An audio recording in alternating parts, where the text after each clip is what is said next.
President Obama got back in the game a bit this week. He had lunch with his former VP, Joe Biden, on Monday.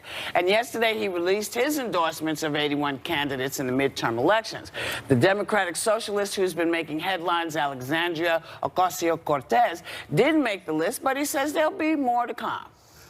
Everybody happy now that he said something? Everybody's been saying, why isn't he talking? Why isn't he talking?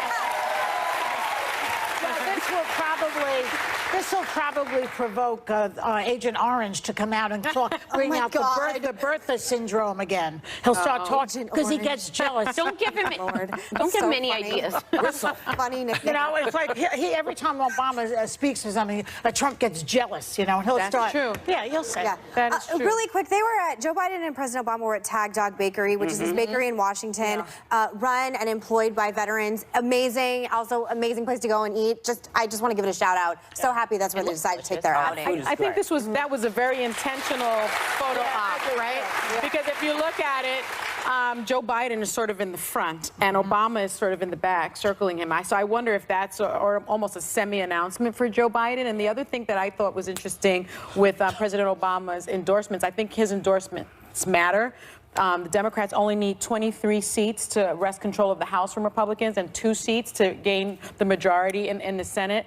And I'm curious as to why he left out Ocasio-Cortez, because she's running under this platform of Democratic socialism. Kind of a landslide. Right. I think it's in her district. You think that's what it is? In her district. I think it was. So he doesn't need to endorse her. I mean, it's like, I think you can interpret it in many different ways. My interpretation is that he's not ready to give his endorsement to the socialist wing of the party quite yet, which I 100% understand. Also, if we are going to maybe read the tea leaves of them together, I don't know if it's an announcement, but Joe Biden is a big person that people are talking about running for president.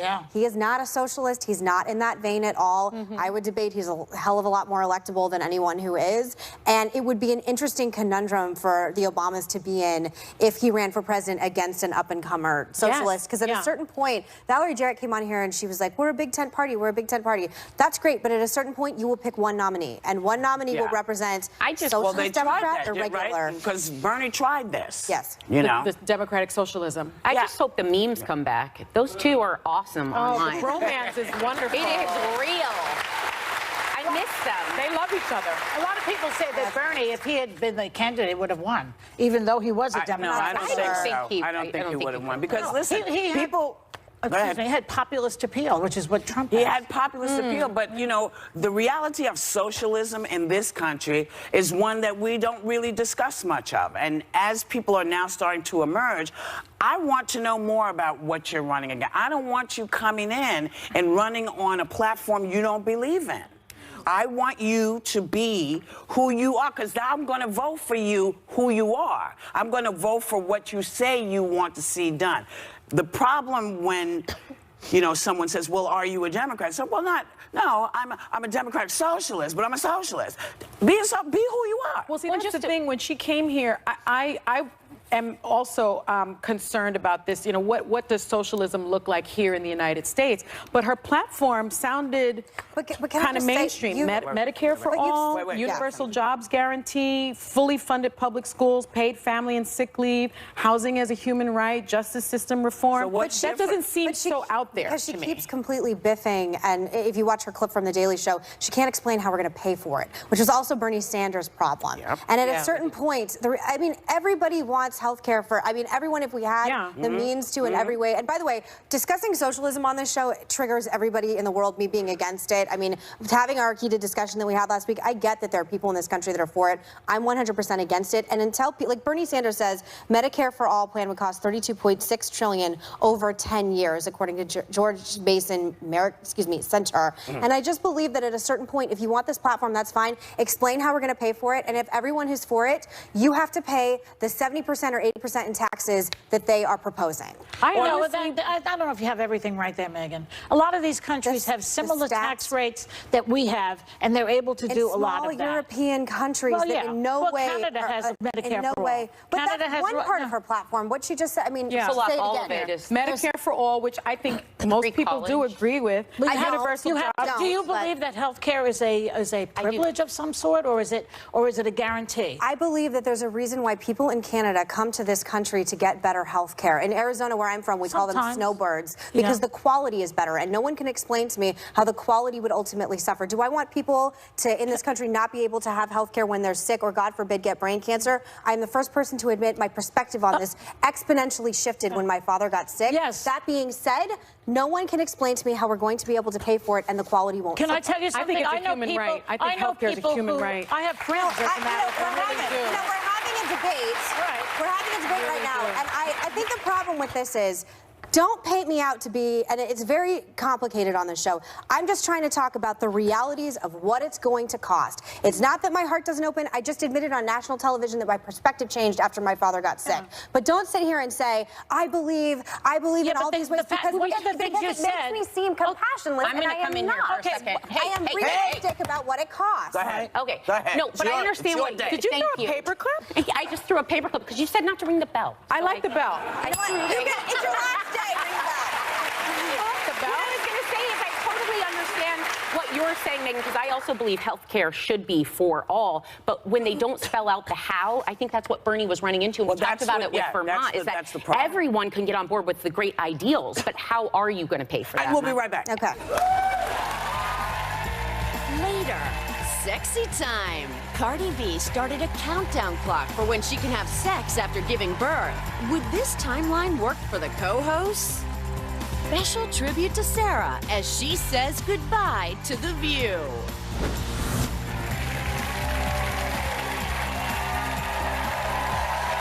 Welcome back. So, wait. Millions of people have been posting themselves doing the Drake In My Feelings challenge, and it's starting to take a dangerous turn. I'm going to warn you, this is disturbing footage. The young man is fine, but you need to see this. Do not try this at home. Take a look. Kiki, do you love me? Are you riding? Say you never love me. Oh my God.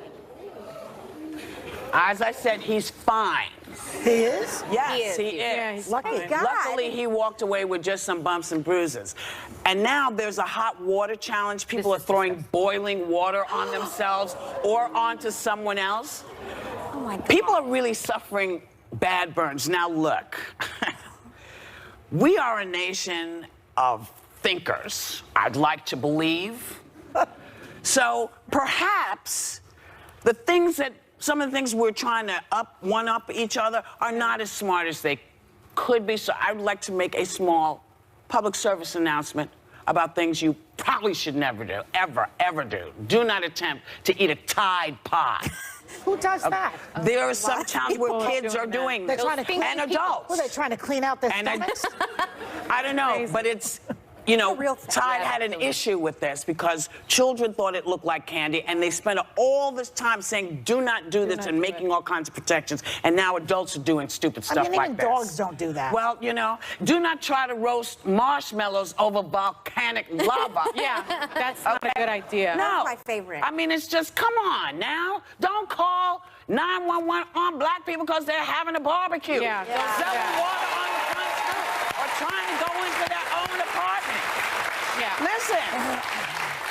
Don't leap out of cars and put it in neutral and let the car keep rolling because you want to dance in the street. Listen, people are getting hurt. Yeah. People are getting hurt. But do you think that do you think it's okay for chickens to do the In My Feelings challenge? Because You know what, Sonny? I If your think chicken gets maybe- hit by a car and dies, you're going to be pissed off. Let me tell you. Beautiful bean footage.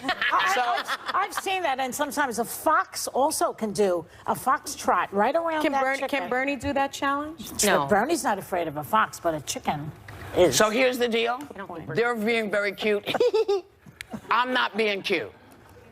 These challenges are dangerous and people are getting hurt. A woman fractured her skull rolling out of a moving car. Another woman was beat up and robbed.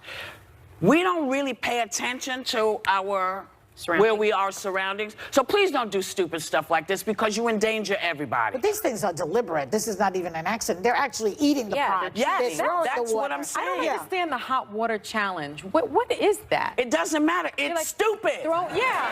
Like, I don't get it. It's stupid. Throw water on the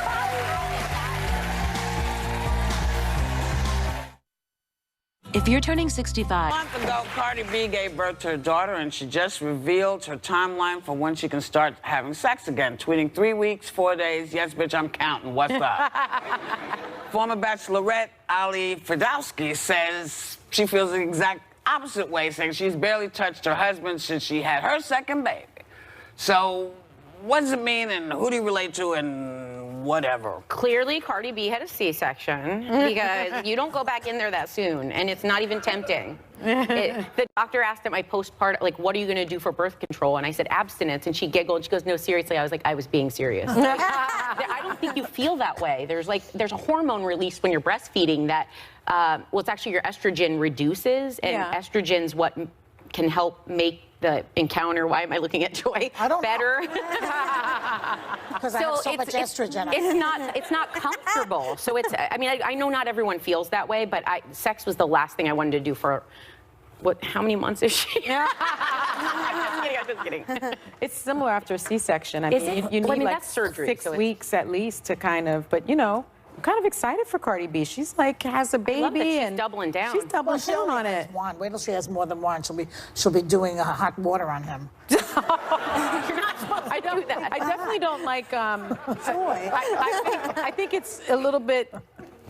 Well, cold water, actually, would cold help. water. It's a little disconcerting. What Ali is saying is that they're not sleeping in the same bed. I think that intimacy. Oh, I love lacking. sleeping in the same bed and It's snuggling, tough. just not adult snuggling. Yeah, but she says she's not sleeping in the same bed with her husband since she had the second baby. There's a difference between sleeping in the bed and having sex in the bed, though. Maybe after they have sex, he goes somewhere else because he needs to get up early in the morning. Don't you have separate rooms? No, Or my separate husband beds? will not tolerate it. Yeah, right? He won't tolerate it. No. I watched Serena Williams' HBO documentary twice, all 5 episodes twice, because I love her honesty about having children and how it's affected her career and how difficult it is. She and her husband do long distance. My husband and I go back and forth between New York and DC, and she's really, much like you, which I've appreciated working with you for this reason, Sarah, I love women who are honest about how hard it is, because there's so many people on social media, it makes it look so perfect, and you're like on a lily pad and everything's sparkling, and women that talk about the realness of it, I really, really appreciate. I hope that's a trend that continues forward. And honestly, if someone told me that if I have a kid, I'm not gonna be able to have sex again and I can't sleep in my own bed, like, this ain't looking too great to me. No, it comes You back know? in a big way when it sounds comes back. hard. It just takes it a minute. It comes back. It's nature keeping you about the child. But you're making sacrifices, and you've made sacrifices, and I've seen it because you were pregnant when I first came on the show, and it's amazing to see women like you and Serena Williams who are being honest, and I I'm was just certainly in a sentence grateful. with Serena Williams. Yes, you were. Thank Watch you. that documentary, it's so good. It's so good. Yeah, you said a lot of good things about Well, that. how about this? Many couples are hiring a videographer to capture their wedding day, but one British couple wants somebody to capture their wedding night so they can have a video of the first time they have sex as a married couple. Now, so far, they were not able to find a videographer that felt comfortable with it, but I have an idea. What? Because Stormy Daniels has directed these kinds of... Now, wait.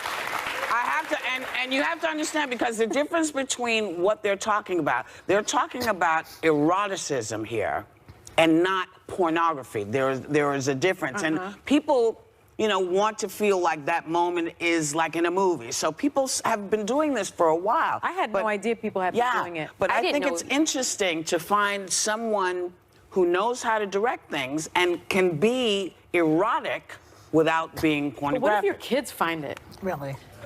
Ew. I know so. If your kids find it, it means that you haven't been doing your job very well. What if somebody leaks it?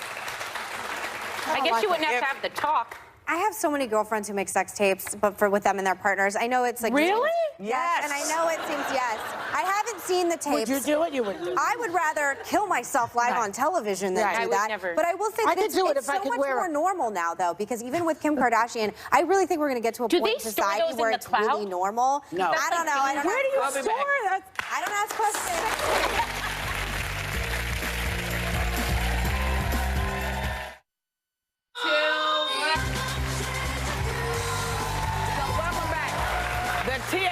The TSA is considering new measure that they say will save 115 million a year. They want to eliminate screenings at smaller airports. Now, Why would you tell everybody that? Why do you announce that this is a thought process that anybody should have? We seem to be in a particularly stupid era right now. I mean, this is one of the dumbest things I've ever heard. But let's not forget that this week we learned about guns that you could manufacture on a printer. And nobody's going to check them at airport. They can't be screened with the metal detector. Any idiot could buy one of these and shoot you. So just take away the metal detectors. Take away that. Take away the TSA screenings. I can't believe how dumb this is right now. But the in this other world. thing is, for Al Qaeda and ISIS, aviation is still a main priority target. And what's the messaging in this? If you live in a small town, you're screwed. Like we're not going to get. I don't understand. No one will like go to those airports. But terrorists could. Yes. That's why it's so scary. And you know, if you really want to make America great again, start making America think again. Nobody wants this to happen. If you want to make America great, don't propose stupid stuff like that. And I think, you know, they say that the move could save $115 million annually. No. Is it worth it? No. There's a lot of stuff they could do to save money. Go ahead. He wants to build a wall to prevent people from coming in, but he'll let this happen. I mean, how dumb is that? And you brought us something that I want to talk very quickly about, because we talk about the 3D printers and what they can do with the guns. Well, we found something better that can be done with this 3D printer. You want to show the picture? This tweet made me laugh. Democrats 3D print first batch of Ruth Bader Ginsburg's. So utilizing the 3D printer. You know, she said recently she's going to be around for at least 5 years. I was like, go ahead. We'll be right back.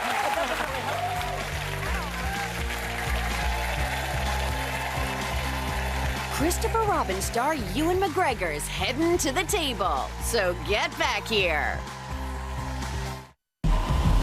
Come on! Come on! You know this is the only place in daytime dishing out the hottest topics. We try to let y'all know what's happening as we're seeing it. It's okay to be strong and angry.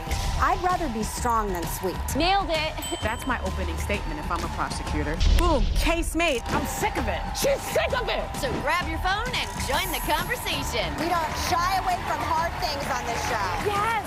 Yes! And don't miss The View on ABC. Golden Globe winner Ewan McGregor is helping to bring some of the most beloved storybook characters ever to life in the new movie, Christopher Robin. Please welcome Ewan McGregor.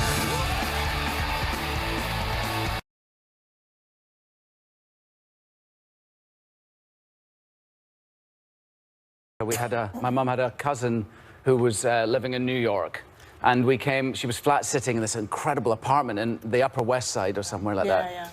And we came and stayed there and then did this tour down through North Carolina and South Carolina to Florida, and it was just you know, we'd been to Europe now and again, but to come to America was an amazing. I'll never forget it, how it felt. And then to learn that the apartments don't look that big when you move here. I know. When you're not 9 as well. Yes, exactly. I'd like she said you were raised in Scotland, in some place called Crieff, rhymes with grief. Yes. Okay. And I understand that you dropped out of school, high school, right? With your parents' blessings. Yes. So you could pursue acting. That's very unusual. It was a very brave decision for them, I think. And they were teachers. They were both teachers. What made them do it? They just knew that I wasn't. They knew that this is all I'd ever wanted to do. My uncle is an actor, Dennis Lawson, and I had always looked up to him and wanted to be. I suppose from the age of 9, I wanted to be an actor. So I suppose I just wanted to be like him. I couldn't have known what it meant, really. And then, but that's all I ever wanted to do. And I wanted to at school. I was only interested in creative things, and I was only interested in things where I could express myself, like music or art And then they wouldn't let me do that. They said, you've got to choose at a certain age. I can't remember, 15 or 14. We had to choose subjects. And they said, well, you can't do art and music because you're just copping out, they said. And I said, well, that's all I'm interested in.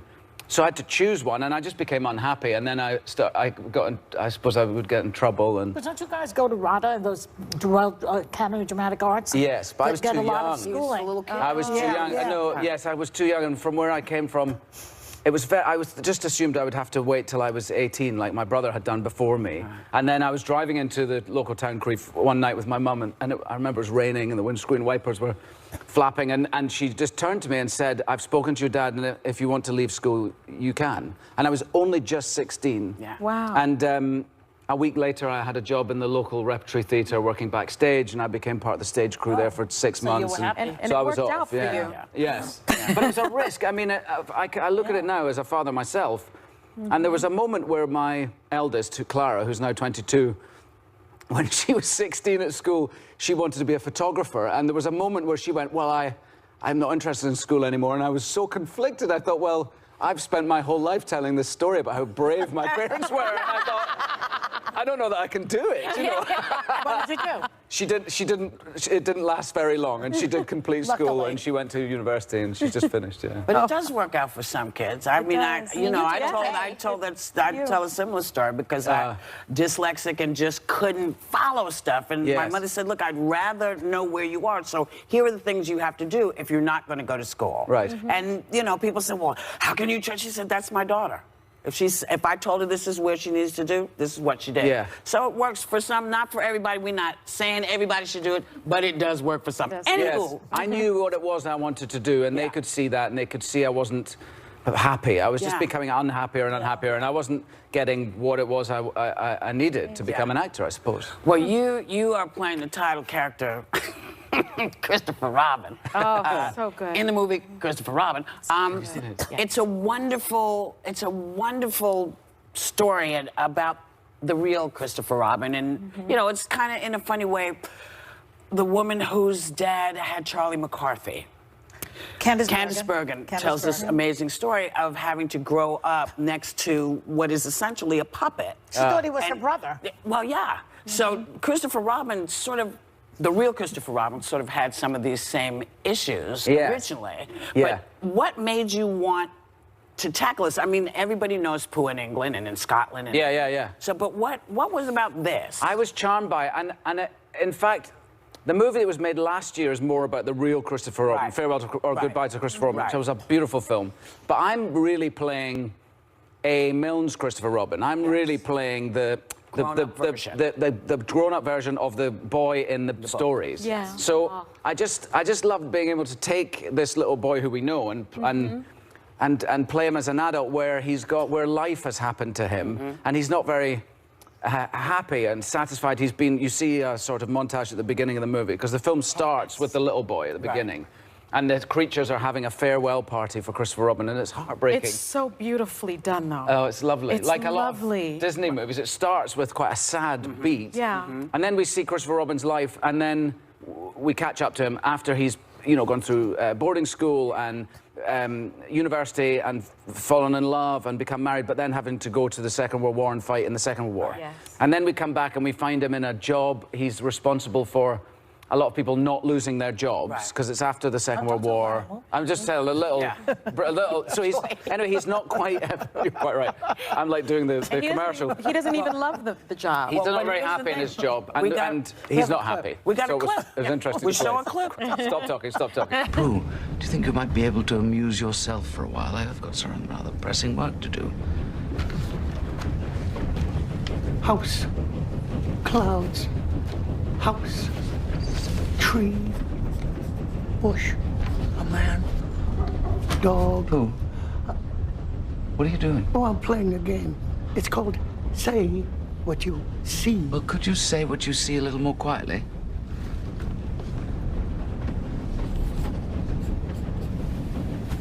House, grass, trees, pond. I have a question for you. So gorgeous. Stanley Holloway did, when I was a kid, the voice. Who's doing the voice of Pooh?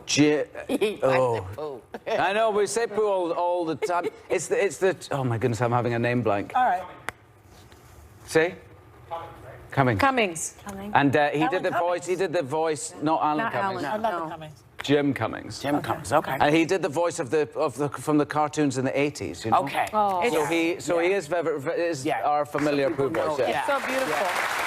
I It's so beautifully done. You know what else is beautifully done that I just have to talk about is the Star Wars trilogy. I mean, I'm sitting next to Obi-Wan, right? And there's been a lot of, one of the Obi-Wan Kenobis, the young Obi-Wan Kenobi. Yes, that's right. Now, there has been a lot of talk about maybe you coming back.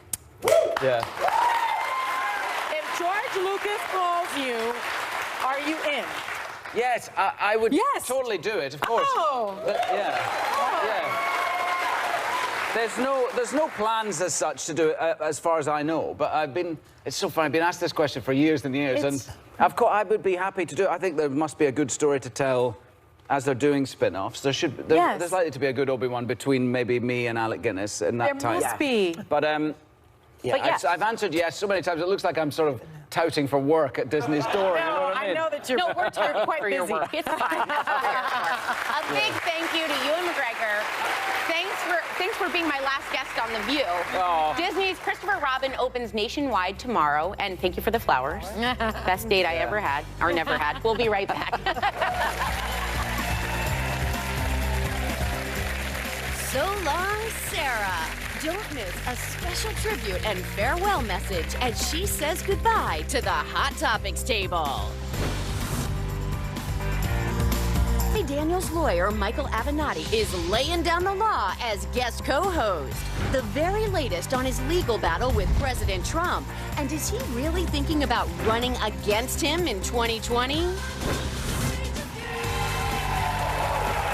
Welcome back. So, I knew this one was meant to sit at the table since the first time she co-hosted on The View. And we just wanted to show you a couple of reasons why this breakup is so hard. Oh, don't start with the Take a look now. She's gonna start. Take a look. Let's get this party started with Sarah Haynes.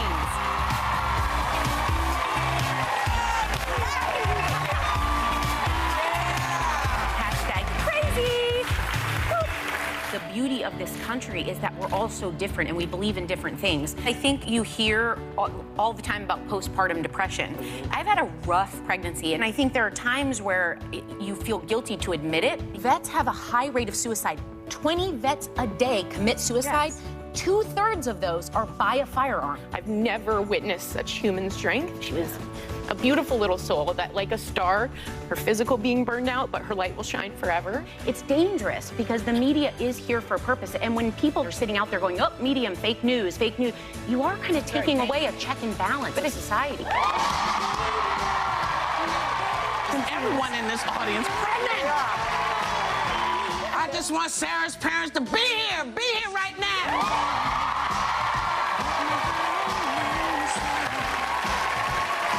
Please bring out baby Alec and baby daddy Max. You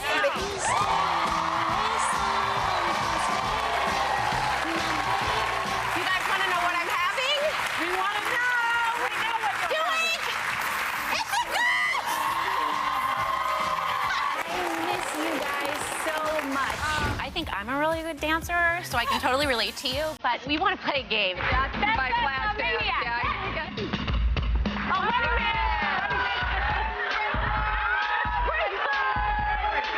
You just thought we were ignoring the fact that your birthday is on Sunday, didn't you? You thought we forgot. We did not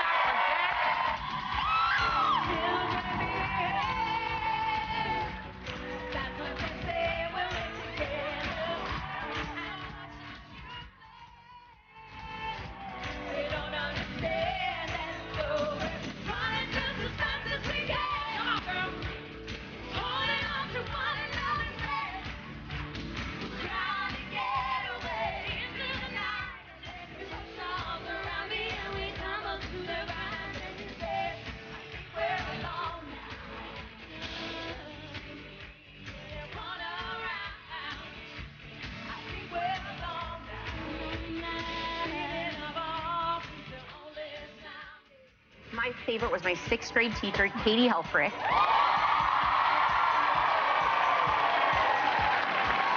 Usually people who are funny are bright. I know, right? Yeah, but yeah. I guess it's probably because I've got a big lesbian crush on you. Suck on that! Sarah, Sarah, you're in danger, girl. We'll be right back.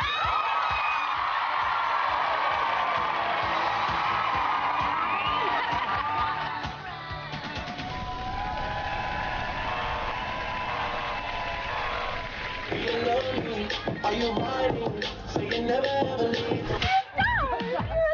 Oh, so annoying. Hey, get a shot of her brassiere over here to see the type of person she really is. It was a direct part of his life. See?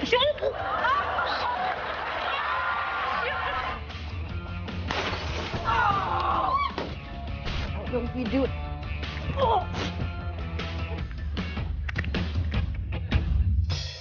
That was my sexy dance. Happy birthday to you. Oh, stop it.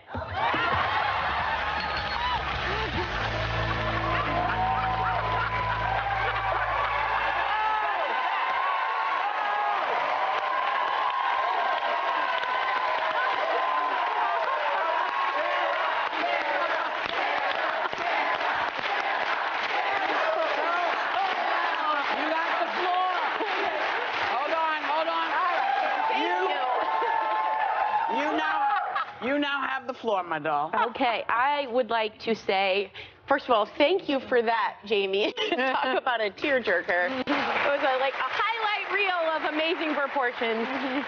It has been an honor, a privilege, and an absolute dream to work here at this show. From the many people that you guys will never see behind the cameras, who have become lifelong friends, they're not going anywhere, to the dear friends I have made at this table who are absolutely TV gold. And you guys are strong, empowered, opinionated women. And for anyone who's ever been in a sport or played a sport, you know the best team members are the ones that lift you up and make you better. And you guys did that for me. Oh. And thank you. I love this view. And I love all of you.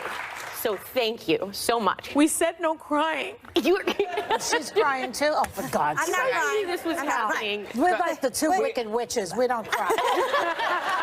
I'm not even going to tell you what that makes me. But we are bummed. We are truly bummed that you're leaving. We're really thrilled that you're going on to a next chapter, and, you know, but we're not the only people who feel that way. Take a look. Hey, Sarah, I know it's your last day at The View. I know you're sad to leave The View because you are incredible at the table. But I'm excited because you and I are going to kick off the new show, GMA Day, September 10th. And you're going to be incredible there, too. You know, you're such an incredible person. That's why everybody there is going to miss you, and that's why I'm so excited to work with you. And I can't wait for us to kick off this new show. I love you. Send my love back to you and all the girls there at The View. And I'll see you September 10th. Seen me cry like this yet. Quite good. Yeah. Yes. It's been great. Sarah, you're an absolute pleasure. You are, people call you liquid sunshine in every room. You're a pleasure. I will miss you What do dearly. they call her? Liquid sunshine? Liquid sunshine, sunshine in every room. Joy, don't piss on this parade. Liquid sunshine. She is. I never met anybody who's as positive and warm in my life. It's so true, and we've become sort of a Bonnie and Clyde here. I can't believe you're leaving, actually, Can you because let Joy... it was Sunny is working talking so to me. well. I was just going to say, you know, you have forced me on many amusement park rides, which quick, I will forever hate you for, but I'll miss you so much. We will miss you. Yeah. We will. Yeah, that is true. Cheer you So on will you- our next endeavor. Will you do me a favor? Yeah. Will you do this for me? Oh my gosh.